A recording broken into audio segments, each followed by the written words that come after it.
திருப்புவனம் அருகே அடிப்படை வசதி கோரி கிராம பெண்கள் மாவட்ட ஆட்சியரிடம் மனு. உரிய நடவடிக்கை எடுப்பதாக ஆட்சியர் பொற்கொடி உறுதி.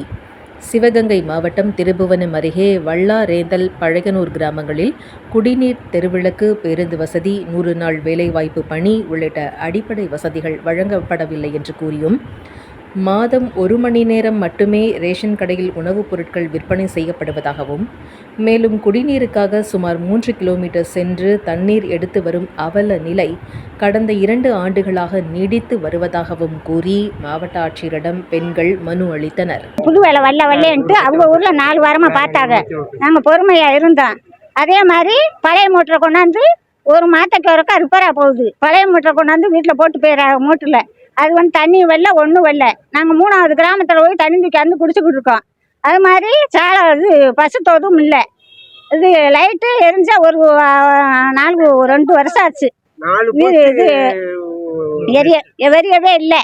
அதுக்கு எங்கிட்ட வசூலிக்கிறாங்க. 100 ரூபா கொடுங்க, நாங்கள் போஸ்ட் மரம் தூக்கி சேசபிக்கு வரி கொடுங்கன்னு சொன்னால் எங்கிட்டயே வரியை வாங்கி அந்த போஸ்ட்டை ஊன்றாங்க.